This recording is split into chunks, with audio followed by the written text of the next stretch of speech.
In this episode, I built the ultimate nether farming district. I built a crazy fast piglin bartering farm, as well as a fortress farm and a basalt farm right next to my already existing Froglight Farm. Welcome back to Truly Bedrock.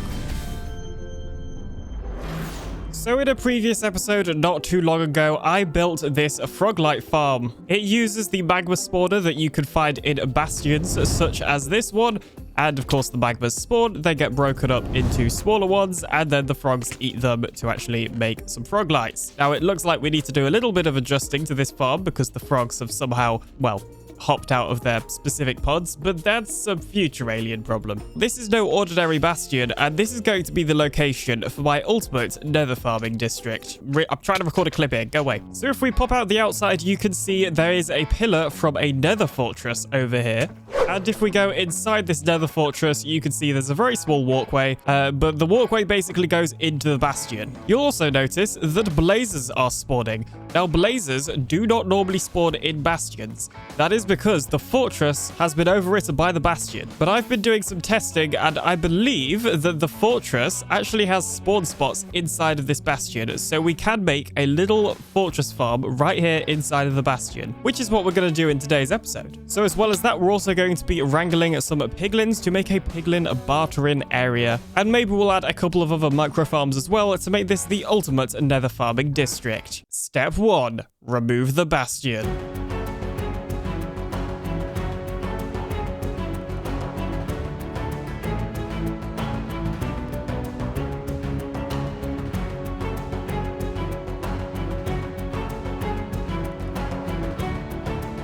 And a couple of digging sessions later, you can see I now have a pretty large hole here. So this should be a plenty of space for all the different farms I want to add. But whilst I was working on this, we ran into an issue. And the issue, to be specific, was with the Froglight Farm. As you can see, there is a severe lack of frogs. There's only one left right there. So somehow the frog in this module actually glitched out somehow. I think it might have gotten through the corner somehow, but that caused there to be a huge backlog of magma, which, well, severely impacted the performance of the server. Which is why these slabs are here, so I can just go ahead and kill any magma manually. So at first, the original plan was to use honey blocks on the floor, which would stop the frogs from being able to jump out over into this central bit. And as you can see, that works great until it stops working. So as you can see, the frogs have now pretty much entirely stopped eating the magma cubes, and that's because it turns out these frogs actually need to jump in order to reset some sort of cooldown. So I actually built this on the server, and what ended up happening is a whole load of magmas came into this one spot because the frogs weren't eating them because the honey was stopping them from jumping. Now, in typical me fashion, I'm going to blame my live stream chat for that one because they're the ones that gave me that idea. But it was also my live stream chat that suggested a new idea, which is the one that ended up working. So, as has been the answer with this farm before, it seems that powdered snow is the answer. So, by putting powdered snow one block above the frogs, every time they go to jump, they obviously go into the powdered snow like that, and then just kind of fall back down instead of jumping over and out into this central bit. So it turns out I didn't need to add honey floors or anything complicated like that. All I needed was a little bit of powdered snow. And after transferring this powdered snow fix to the server, I have not had any issues with the Froglight Farm. And AlienBot has been AFK for a ton of hours, giving us a whole load of froglights to restock our shop with. So I guess now it's Fortress Farm time. But Alien, didn't you make a fortress farm in the previous episode? Well, that is true. I did build a fortress farm in the previous episode, but this one is going to be different because we can load our Froglight Farm, our fortress farm, and in the future our piglin bartering farm all in the same area. So yes, we're building another fortress farm. What you gonna do about it? So the first thing you have to do with any fortress farm is, of course, find the spawn spots. Now this one is a little bit different because it generated over the bastion, or rather the bastion generated over it. So what I've gone ahead and done is used commands in this creative copy of the world to fill in this floor so that we can get a rough idea of where the fortress could have generated if the bastion wasn't here. I've then got a couple of command blocks. This one will kill everything except with the skeletons. This one will set wither skeleton's block to an iron block, and then this one will kill the wither skeleton, so we can easily find all the spawn spots in this fortress.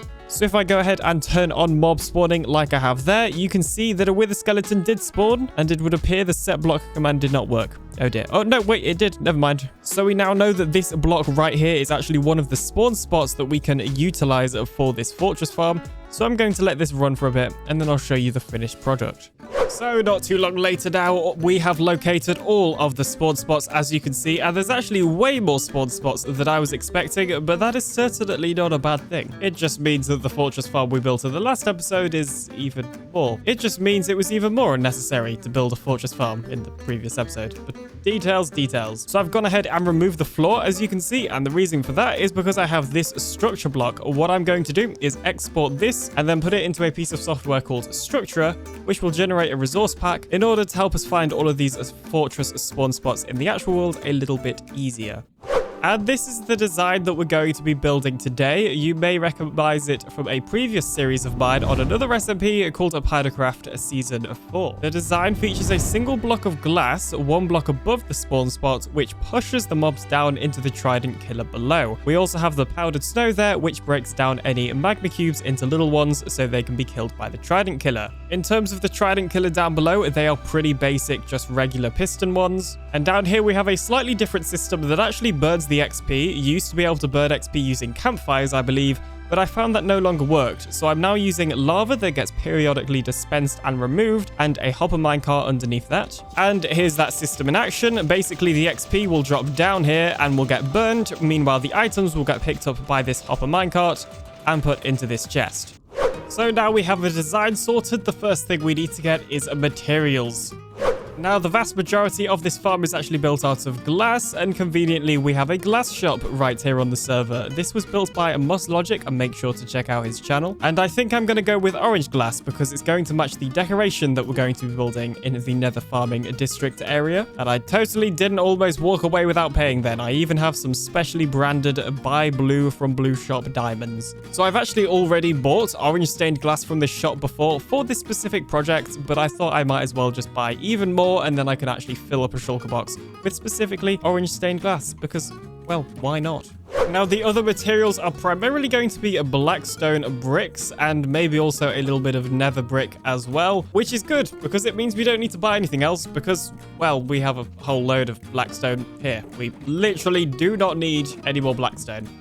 As well as that, I have also bought out all of the tridents from this wonderful trident shop, or at least the unenchanted ones anyway. As you can see, there's still some enchanted ones here, but we don't need them. We just need unenchanted ones. So the farm construction itself is relatively easy. All I had to do was add in these sort of long tubes, trident killer at the bottom, and then a little extension off of that to remove the XP. The hard part was the item storage. Now, of course, in the nether, you cannot place down water, which of course makes item transportation a lot harder. One method is, of course, to use things like slime pushers, and this works fine, but to me it's a little bit annoying and a bit messy. And luckily we don't have to because I came across whatever this is. So I actually stole this from Miner Moss's fortress farm that we built in the previous episode, and I also saw Slack Lizard build it on his bartering farm. Basically, the item gets dispensed out of here, it gets perfectly aligned, and for some reason the brewing stands just push it along until it goes into one of the hoppers underneath the slabs. It's a really nice little system, and it works really well, or at least that's what I thought.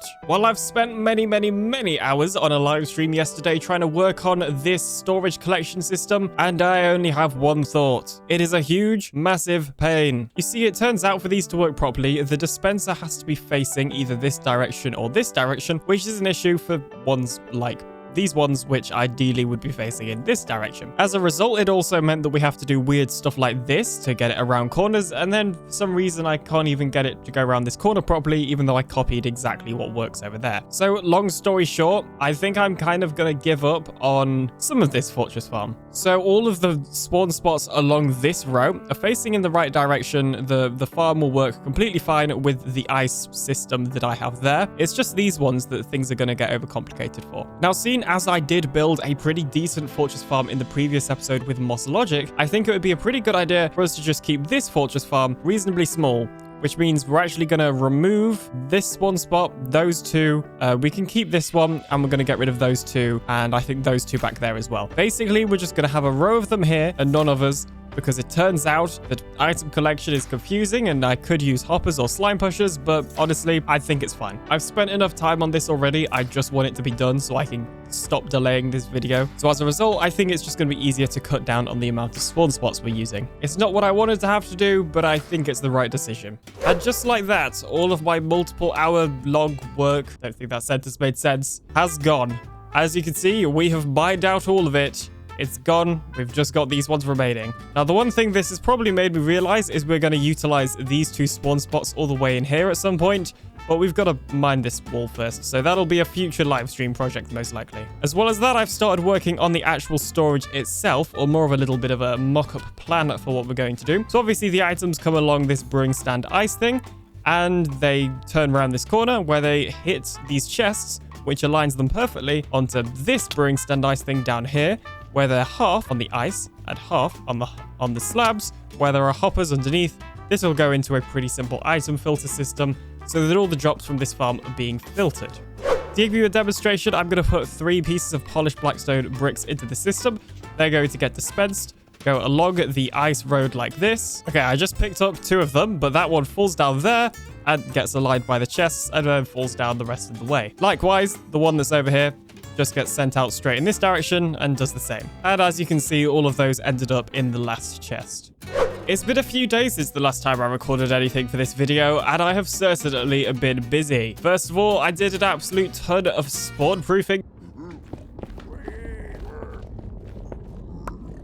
AlienBot has also been doing a ton of AFKing, and we have in total 64 plus 2 with a skeleton skulls. We also have an absolute ton of bones, as you can see, a pretty decent amount of coal, and a pretty decent amount of blaze rods as well. Now, one thing I would like to highlight is that the fortress farm we built in the previous episode is, of course, going to be way efficient, and that is intentional. The whole reason we're building a second fortress farm here is purely so I can AFK at this fortress farm, whilst also at the Froglight Farm and any other farms we build in this area. The goal was not to make a fortress farm that was better than the previous one. It also means I can AFK at this one, and Moss can AFK at the one we built last episode, and we could get even more with the skeleton skulls. And maybe we'll go for a little bit of a beacon record. You know, we'll see, you know? Now, you may notice that the storage system has moved. That is actually due to the direction thing I was talking about. So now everything is facing the right direction. These all move properly because I kind of forgot that these ice road things are extremely directional. It's quite annoying. So the next farm I want to construct is a piglin bartering farm. Now, originally I was just going to do 5 little piglins and call it a day, but then it occurred to me that the more piglins we have in this area, the more of the mob cap it's going to take up for the fortress farm. So ideally, we only want to use 1 piglin.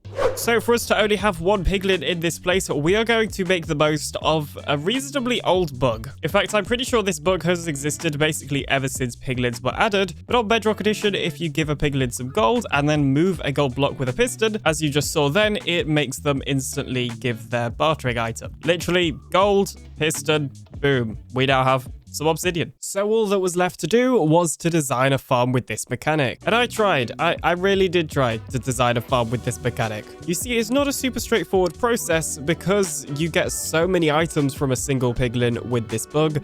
You have to build a pretty huge sorting system to actually be able to sort all those items. And that's when me and my live stream chat had a good idea. I should just build slack lizards instead. He literally has a tutorial on this thing. It's insane. Let me go show you it in a world download. So this thing literally eats through gold. As you can see, if I turn it on, I've put an absolute ton of gold in this chest here, and it is just absolutely eating through all of it and getting so many items. We're definitely going to need to build a gold farm at some point. I mean, just look at this. I don't even need this many items. And of course, to manage all of those items, you have to have a pretty insane storage system, and Slack has even added some shulker box loaders onto this thing because of how many items he's getting from it. It's pretty insane, honestly. It's pretty insane. So in terms of where we're putting this farm, because it's using the same brewing stand ice mechanics, we need to actually have it the same orientation as this sorting system. So I'm thinking we just put it like right next to the fortress farm, like underneath. I'm not sure if we'll have enough space, so we might have to move it back a little bit. Basically, somewhere around here, I think, is where we're going to put this farm. So I'll make sure to leave a link to the tutorial in the description, but conveniently Slack has left a full materials list on this farm, which is pretty great. Don't forget to like Slack's tutorial and subscribe to him as well. He is another great Bedrock creator here on Truly Bedrock. And I believe I now have all of the materials I need. In fact, I even have a couple of extra ones. It turns out this farm is actually really quite cheap, which is very, very good news. So I guess it's time to get building this thing. I was originally going to record it as a time lapse, but unfortunately the tool that we use for time lapses here on Truly Bedrock needs updating. So, no time lapse, I guess. Now, of course, one thing you need for a piglin bartering farm is a piglin. I managed to get this guy on my stream, so here's the entertaining clips of how that actually happened. I see them. I see some piglins. We only need one piglin, so we're probably just going to kill the rest. Although, I didn't think this through because I haven't actually built a bridge to, like, get them across yet. Oh, dear. Oh, dear. No, go away. Okay, so ideally we'd get a piglin that doesn't have a crossbow, so it can't shoot us. I accidentally shot one of them. I don't really want one low damage, because otherwise I'll accidentally shoot it, and that really will not be ideal. Okay, that one's distracted. Okay, here's the thing, right? I didn't build a bridge to get it across. Okay, I'm just going to mine some blocks here, and then we'll build a bridge across, and hopefully nothing will go wrong. I mean, when does things ever go wrong? Nothing ever goes wrong, okay? A few moments later. Oh no, I've killed the piglin. Oh no. I needed you. Okay, a fresh batch of piglins have spawned. Let's see if we can get at least one of these over there without dying. I also just thought there's a big drop, so I actually have no clue how we're going to get these down here. I'm sure a plan will present itself in good time. Oh dear. Oh dear. Oh dear. No, don't. No!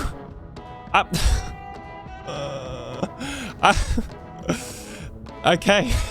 This is why you plan things out in advance, guys. Flashback. Nothing ever goes wrong. End of flashback. Okay, so we managed to recover my Silk Touch pickaxe, my axe, all of my armor, including my original elytra and my sword. It looks like everything else is gone.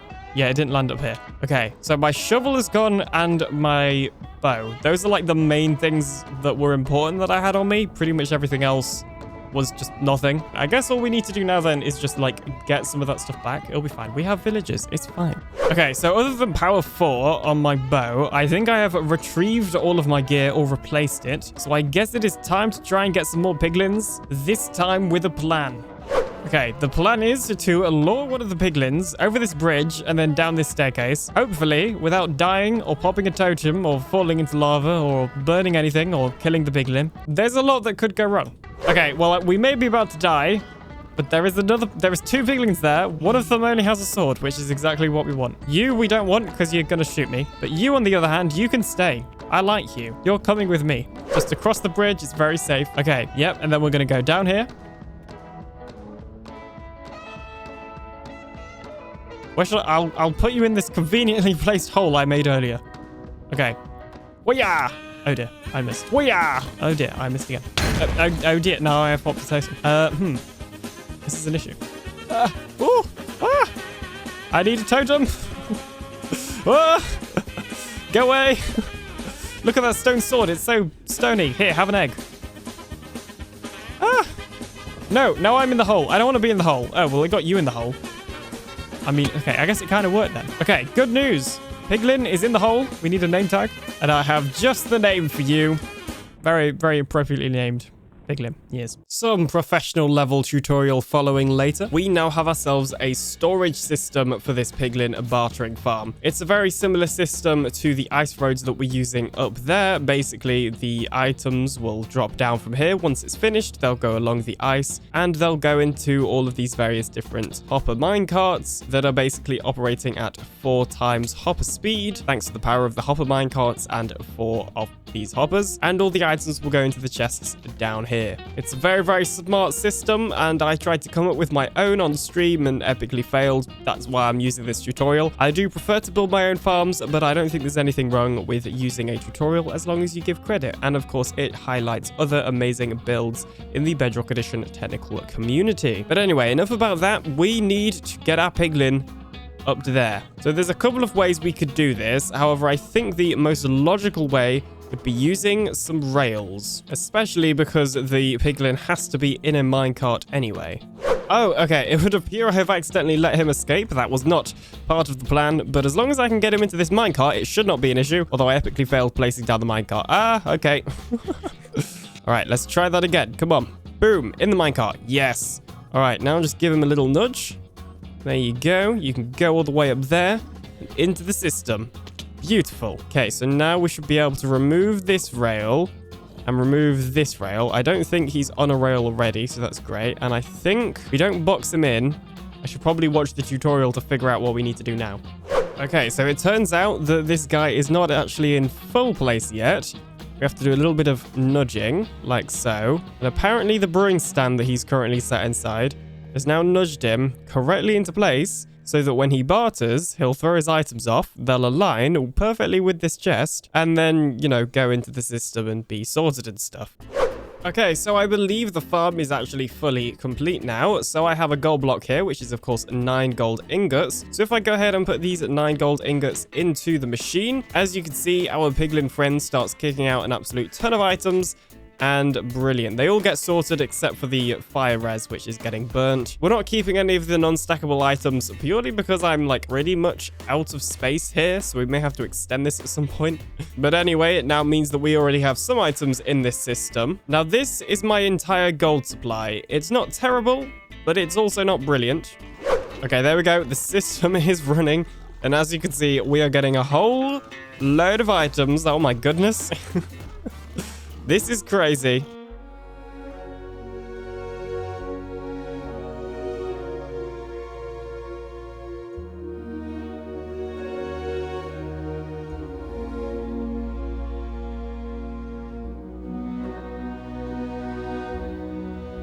So the third and final farm I want to build in here for now is going to be a basalt farm. I don't think I've ever built a basalt farm before, so it's once again time to head to the testing world. So some time in the testing world later, and I believe this is all I need to create a basalt farm.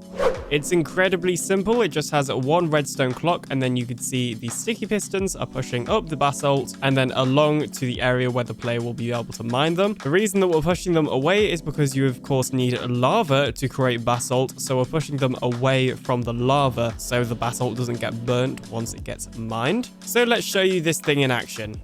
So you stand here with your efficiency 5 pickaxe and flick this lever. You then sort of aim about here and just hold down on the right click button. Did I say right click? I meant to say left click. And as you can see, we're mining all that basalt and it's being picked up by all of the hoppers down here and being put into these shulker boxes, which is very, very good. Thanks to the beacon that we have over here, this is also insta-mineable, which is also very, very good news and very, very helpful. So it's using just a pretty standard redstone clock here to push up the basalt and then along, as I mentioned, to get them away from the lava so it doesn't burn. Originally, I tried doing designs where you didn't have pistons and you literally just stood here mining it, but we were getting too much loss. It wasn't worth it. And besides, this is so much more satisfying. I mean, doesn't everybody just love pistons pushing stuff? It's like the most satisfying thing. Jeez. So in terms of where we're putting this farm, we're going to put it right here, just next to this storage system, like across a bit. I definitely mined out more space than I needed, so we've got to try and fill this. I'm not putting it up there at the AFK spot purely because we don't have a source of XP to repair our pickaxe, so we couldn't actually AFK this basalt farm even if we wanted to. Now, it's also too small to do a time lapse, so instead what I'm thinking is we do a little bit of a speed run. They're still popular, right? So I'm going to speed run building this farm. I already have all of the resources right here, and I have an image of the farm on my second screen so I can see it and stuff, but I'm pretty sure I could build this off by heart, honestly. Although I have just noticed I am missing some stairs. Hang on a minute. Trying to sabotage myself before I've even begun. Jeez. Also, I have no clue why I have an anvil in here. I prepared these resources very late at night, which also has now made me slightly panicked that I've missed something else, but that's fine, I guess. Okay, so I just started doing the speed run, and then I realized I ran into a problem. So, originally, this redstone clock was actually here, which in turn, when the lever was flicked, had this piston powered. So I'm actually going to get rid of all this and redo the speedrun because I had to change the design by basically moving the redstone clock 1 block back, which then meant I didn't have enough redstone. So we're not going to count that speedrun attempt. I'm going to do another speedrun attempt, okay? This is technically my 3rd attempt because I made the same mistake twice. But details. So let's try again. All right, so this is where we're going to go from. 3, 2, 1, go. 2 blocks there. We got a block here and a block here. I don't know why that twisted round. That did... Oh, jeez. It's because I'm building it 1 block too... 1 block too low. Okay. Boop, boop. And then we're going to go do, do, and do. Like so. Don't question why I am making sounds. It is just a normal thing that I do, okay? That needs to go there. And... oh, no. I've got these actually the wrong way round. It needs to go... Where's the redstone torch? Okay, oh geez, this isn't going to be a very good time, I don't think. That there. Why did I decide to do redstone on camera? Jeez. 1, 2, 3, 4, 5, and then there should be an extra one for 6, like so. Wait, no, I did have it right. Hang on. Oh no, I've built this redstone line the wrong way around. Oh jeez. Oh no. It's not going very well, guys. I will be honest. Okay, 1, 2, 3, 4, 5, 6. Yep, there we go. Like that. Like this. And then like this. We put the pistons down here. And these are the pistons that are going to push up the soul sand, which pushes up the basalt. Like so. Yeah. Okay. Let's see. Let's add in the lava. So we have orange glass right here. And then on the edge as well. And then finally some right here. Like so. And then that's where the lava is going to be. 1, 2, 3, 4. Why do I only have 4 buckets of lava? 5. Oh, geez, I missed the chests as well. I didn't even have all the stuff. Oh, this is not a very good speed run. And actually, before we add the lava, we should probably add in the ice so that it will form, you know, the actual basalt and not just leak everywhere. So there we go. Let's add the blue ice. There we go. Boom, boom, boom. Okay, and now if we add in the lava, it should create some basalt. Beautiful. Okay, and then we need to place 1 filler block right there. And then our obsidian right here, just to stop it from pushing up too high. A temporary block. And then this is where we get our regular pistons. We go like this. Nope. Oh, geez. Wrong place. There we go. Jeez. Okay, and then this, we should be able to get a redstone dust from here and just go along these pistons like so. And then, hopefully, I think it may just actually work. Although, okay, we are missing a piece of redstone dust right here. And this is the wrong direction. Oops. Nope. Set up that delay. Jeez. There we go. Okay, it's not working. Why is it's not working? Because this is missing a piece of redstone dust. There we go. Okay, nice. Now it's working. The basalt generator is working. But we need to fill in the obsidian. Okay. There we go. Get rid of that basalt. Okay, and then we're going to have some chests right here. And these are going to filter down all of the basalt. Like so. So we have our first row of chests right here. And then our second row right here. And then originally, I had some shulker boxes here. But from now, we're just going to put some temporary chests until I have a chance to put some shulker boxes. Replace that slab. And I believe... we now have a fully functioning basalt generator. Yes, we do. Okay, technically, we actually need to put orange stained glass right there just to stop it from bouncing out. Then we should be good, I think. Yes, okay, we are good. We have a basalt generator. Every so often it does this because Bedrock Edition, basically. But it is fully functioning. We just need to turn it off and on again. Jeez. Then I found out that the piglin had somehow fallen out of its area and had actually suffocated in the block. So I went ahead and replaced the piglin, but it was a pretty boring process because I didn't die. And you guys only seem to like watching me die. So I decided I'd just shorten it by doing a voiceover, which is what this is right now. You're welcome. So I guess the final thing we need to do is decorate this place, but that is not a video project, and this place has already taken me like 3 weeks to make. This video has been delayed enough, so if you want to see me construct the actual decoration of this nether farming area, then you'll have to check out my live streams over on Twitch or here on this very YouTube channel where I'll be streaming the decoration of this place. If you have enjoyed the video, do make sure to subscribe and leave a like, as it really does help me out, and even consider supporting me on Patreon or YouTube membership. I recently updated my perks so that they're all the same no matter how much you pay. So it'd be really appreciated if you're feeling a little bit generous and have something to spare to throw it my way. But otherwise, I'll see you in the next video coming very, very soon. Bye-bye.